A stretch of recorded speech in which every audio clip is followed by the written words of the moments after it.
নমস্কার বন্ধুরা, আজকের ভিডিও তোমরা এই ভিডিওটা দেখো, অবশ্যই কিছু শিখতে পারবে। শুধু আপলোড করে দিয়ে চলে গেলে হয় না, গাইডলাইন্স মানবে না, আবার কারোর ভিডিও থেকে পুরো দেখে ফুল ভিডিও দেখবেও না। তা সেই ফুল ভিডিওটা দেখলে ওই শিক্ষামূলক ভিডিওতে কিছু দেওয়া, কিছু না কিছু নিয়ে তো কেউ না কেউ শিক্ষামূলক ভিডিও বানায়। তো তোমরা কিছু শুনবেও না, কিছু শিখবেও না, শুধু আপলোড করবে আর বলতে থাকবে যে আমাদের কেন ভিউজ আসছে না, আমাদের ফলোয়ার কেন হচ্ছে না, পেজ কেন গ্রো করছে না। শুধু ভিডিও দিয়ে দিলেই হবে না, ভিডিওর সাথে সাথে আমাদের তার সঠিক ক্যাপশন বা সঠিক থাম্বনেলটাও দিতে হবে। থাম্বনেল দেখেই তো তোমার অনেক নতুন বন্ধু তোমার পেজে আকৃষ্ট হবে যে ভিডিওটা কি করছে দেখি তো। এই জন্য থাম্বনেল জরুরি, সঠিক থাম্বনেল জরুরি।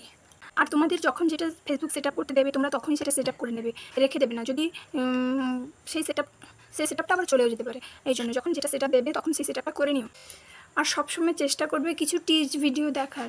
টিচ ভিডিও মানে হচ্ছে শিক্ষণীয় ভিডিও, যেগুলো আগে তো শেখো তারপরে কাজ করো। আগে তুমি যদি না শেখো তাহলে তুমি কিভাবে কিভাবে পোস্ট করতে হয়, কিভাবে কি করলে তুমি এগোবে। না শিখলে আমরা কোনো কিছুই প্রথম থেকে না একটু হলেও যদি আমরা না জানি কিছুই করতে পারি না। তো আগে সব সময়ের জন্য চেষ্টা করবে টিচ ভিডিও পুরোটা দেখে নেওয়া। আর টিচ ভিডিও যত দেখবে তুমি তত অভিজ্ঞ হবে। আর চেষ্টা করবে সবসময় ট্রেন্ডিং, যেটা যখন ট্রেন্ডিংয়ে আসবে সেটা অবশ্যই করে। ট্রেন্ডিং ভিডিও দিলে ভিউজ ভালো আসে। আমার অনেক নতুন বন্ধুরা আছে। হ্যালো বন্ধু, শুভ সকাল, কেমন আছো? আমি ভালো আছি, তুমি কেমন আছো? এই সমস্ত টপিক দাও, তোমরা এই সমস্ত টপিক নিয়ে ভিডিও করো না। এই সমস্ত টপিক একদিন দুদিন দেখতে ভালো লাগে, এরপরে আর ভালো লাগে না। আর সব সময় এই টপিকটা কাজেও আসে না। তাই বিশেষ করে এই যে যারা প্রত্যেক দিন শুভ সকাল, শুভরাত্রি, শুভ দুপুর এরকম লাগিয়ে রাখো, তাদেরকে বলছি তোমরা টপিক চেঞ্জ করো।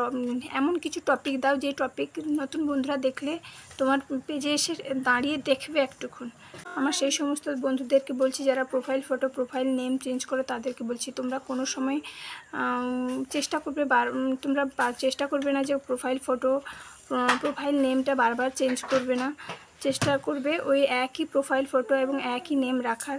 প্রোফাইল ফটো চেঞ্জ আর নেম পরিবর্তনের কারণটা হচ্ছে এই একটা ফটো এবং তোমার প্রোফাইল নেমের জন্য অনেকটা পরিচিত হয়ে গেছো।